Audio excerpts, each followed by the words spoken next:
Pernikahan dini merupakan praktik pernikahan yang melibatkan salah satu atau kedua pasangan yang berusia di bawah batas usia pernikahan yang telah ditetapkan. Kasus pernikahan dini belakangan ini sangat marak terjadi di Indonesia, khususnya pada saat pandemi. Hal tersebut tentunya berpengaruh terhadap perkembangan generasi muda saat ini. Dalam melakukan perkawinan, tentunya telah diatur dalam Undang-Undang Nomor 16 Tahun 2019, di mana batas umur pernikahan bagi wanita adalah 19 tahun dan batas umur pria adalah 19 tahun.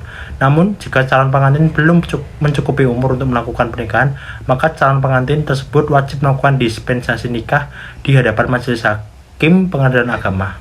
Pernikahan dini dapat dipengaruhi oleh berbagai faktor eksternal. Berikut ini adalah beberapa faktor eksternal yang dapat berperan penting dalam pernikahan dini. Yang pertama, faktor budaya dan tradisi. Beberapa budaya atau tradisi tertentu mungkin mendorong pernikahan pada usia muda. Norma-norma budaya dan nilai-nilai tradisional dapat mempengaruhi persepsi masyarakat tentang pernikahan dan menganggapnya sebagai langkah yang diharapkan atau penting pada usia muda. Yang kedua, ada faktor ekonomi. Masalah ekonomi, termasuk kemiskinan dan ketidakstabilan ekonomi, dapat mempengaruhi keputusan seseorang untuk menikah pada usia muda. Beberapa keluarga mungkin melihat pernikahan sebagai solusi untuk mengurangi beban ekonomi keluarga atau meningkatkan status ekonomi mereka. Dan yang ketiga, faktor sosial. Tekanan sosial dari keluarga, teman sebaya, dan masyarakat umum juga dapat mempengaruhi seseorang untuk menikah pada usia muda. Ada situasi di mana seseorang mungkin merasa terpaksa atau dipaksa untuk menikah karena ekspektasi sosial atau tekanan dari lingkungan sekitar mereka. Yang selanjutnya dari faktor eksternal itu ada faktor agama, merupakan keyakinan agama tertentu dan interpretasi agama dapat mempengaruhi pandangan terhadap pernikahan dini ini. Beberapa agama mungkin memiliki aturan atau ajaran yang mengarahkan individu muda untuk melakukan pernikahan dini berdasarkan keyakinan atau ajaran agama tersebut. Kemudian adalah faktor konflik dan krisis. Dalam situasi konflik dan krisis seperti berperang, bencana alam, atau mengungsi, pernikahan dini mungkin dianggap sebagai cara untuk melindungi atau memastikan keselamatan individu atau keluarga. Pernikahan dini juga dapat terjadi sebagai hasil dari perpindahan geografis atau perubahan sosial yang tidak stabil. Penting untuk diingat bahwa 5 faktor di atas dapat saling terkait dan bervariasi dalam berbagai konteks dan budaya. Namun, pernikahan dini pada dasarnya masih menjadi isu yang serius karena potensi dampak negatif yang dapat timbul bagi individu muda. Upaya pencegahan dan perlindungan hak asasi manusia, termasuk pendidikan, kesadaran masyarakat, dan intervensi hukum, penting untuk mengurangi insiden pernikahan dini ini dan juga untuk mendorong perkembangan yang sehat dan berkualitas bagi individu muda. Faktor internal pernikahan dini yang pertama adalah hamil di luar nikah. Pernikahan di usia muda ini banyak terjadi pada masa pubertas. Hal ini terjadi dikarenakan remaja sangat rentan terhadap perilaku seksual yang membuat mereka melakukan aktivitas seksual sebelum menikah. Akibat terlalu bebasnya gaya berpacaran para remaja pada masa saat ini, sehingga mengakibatkan banyak para remaja melakukan seks di luar nikah dan mengakibatkan kehamilan. Oleh karena itu, banyak para orang tua yang menikahkan anak-anak mereka di bawah umur dikarenakan untuk menghindari aib keluarga walaupun masih di bawah umur, dikarenakan anak perempuannya yang terlanjur hamil duluan. Yang kedua adalah pendidikan. Rendahnya tingkat pendidikan maupun pengetahuan orang tua, anak, dan masyarakat menyebabkan adanya kecenderungan menikahkan anaknya yang masih di bawah umur. Karena tingkat pendidikan menggambarkan tingkat kematangan kepribadian seseorang dalam merespon lingkungan yang dapat mempengaruhi wawasan berpikir atau merespon pengetahuan yang ada di sekitarnya. Oke, yang ketiga adalah persepsi kedewasaan, yang dimana anggapan bahwa kedewasaan seorang dinilai dari status pernikahan, status janda lebih baik daripada perawan tua, dan kejantanan seseorang yang dinilai dari seringnya melakukan pernikahan. Interpretasi yang salah terhadap ajaran agama juga dapat menyebabkan terjadinya pernikahan usia muda. Misalnya, sebagian besar masyarakat juga pemuka agama menganggap bahwa akil balik ialah ketika seorang anak mendapatkan haid pertama kalinya. Berarti anak wanita tersebut dapat dinikahkan. Padahal akil balik sesungguhnya terjadi setelah seseorang anak wanita melampaui masa remajanya.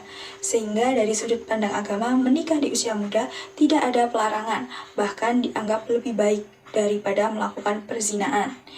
Dan yang terakhir, yang keempat, adanya kemauan sendiri. Dalam kondisi ini, yang sudah memiliki pasangan dan pasangannya berkeinginan yang sama, yaitu menikah di usia muda tanpa memikirkan apa masalah yang dihadapi ke depan jikalau menikah di usia yang masih muda hanya karena berdasarkan sudah saling mencintai, maka ia pun melakukan pernikahannya pada usia yang masih muda. Selanjutnya saya akan membahas akibat dan bahaya pernikahan dini. Saya akan menyebutkan 2 poin penting. Pertama ada masalah ekonomi dan gangguan psikologis. Untuk masalah ekonomi sendiri dipengaruhi pernikahan dini ini biasanya tidak dibarengi dengan tingginya tingkat pendidikan dan kemampuan finansial. Hal ini juga akan berpengaruh besar terhadap cara didik orang tua yang belum matang secara usia kepada anak-anaknya, pada akhirnya berbuntut siklus kemiskinan yang berkelanjutan.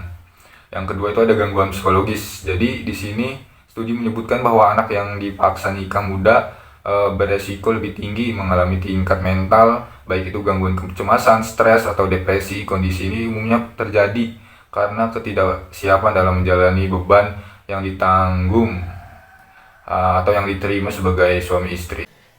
Akibat dari adanya pernikahan dini antara lain yaitu komplikasi kehamilan. Kehamilan di usia dini sangat berisiko mengalami berbagai komplikasi yang membahayakan ibu maupun janin. Pada janin, risiko yang mungkin terjadi adalah bayi lahir dengan prematur stunting. Semakin muda usia ibu saat melahirkan, semakin besar kemungkinan untuk melahirkan anak stunting. Stunting itu apa sih? Stunting itu merupakan kondisi kekurangan gizi kronis yang terjadi selama periode paling awal pertumbuhan dan perkembangan anak. Kemudian akibat dari adanya pernikahan dini yaitu rentannya kekerasan dalam rumah tangga. Kekerasan dalam rumah tangga berisiko sangat tinggi terjadi pada pasangan yang menikah di usia muda. Hal ini terjadi karena emosi mereka masih belum cukup mapan secara emosi dan cenderung memiliki emosi yang tidak stabil. Tak hanya itu, studi menunjukkan bahwa wanita yang menikah muda, apalagi di usia 18 tahun, sangat rentan sekali menderita atau mengalami kekerasan seksual dari pasangannya. Selanjutnya, perceraian. Sebuah studi menunjukkan bahwa kemungkinan untuk bercerai pada pasangan yang menikah di usia kurang dari 20 tahun adalah 50% lebih tinggi daripada pasangan yang menikah di usia 25 tahun ke atas. Risiko ini biasanya terjadi pada pasangan muda yang tidak sanggup untuk menjalani berbagai masalah rumah tangga. Risiko ini biasanya terjadi pada pasangan yang tidak sanggup untuk menjalani berbagai masalah dan beban hidup, terutama masalah keuangan dalam rumah tangga. Tidak ada patokan kapan waktu terbaik untuk menikah. Namun, BKKBN menilai waktu terbaik pada perempuan untuk menikah yaitu pada usia 21 tahun. Dan pada pria, sementara itu 25 tahun.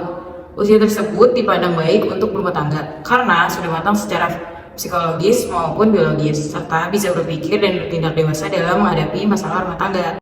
Dari sisi pemerintah melalui Kementerian Agama dalam upaya pencegahan pernikahan dini yaitu dengan cara menjamin pelaksanaan dan penegakan regulasi, meningkatkan kapasitas dan optimalisasi tata kelola lembaga, menjamin anak mendapatkan layanan dasar yang komprehensif sehingga kesejahteraan anak dapat terpenuhi, meningkatkan sinergi dan konvergensi upaya pencegahan pernikahan usia dini, mengoptimalkan kapasitas anak dengan meningkatkan kesadaran dan sikap anak mengenai kesehatan reproduksi dan seksualitas yang komprehensif, serta peningkatan partisipasi anak dalam pencegahan pernikahan usia dini, menguatkan peran orang tua, keluarga, organisasi sosial atau kemasyarakatan, sekolah, dan pesantren guna mencegah pernikahan usia dini.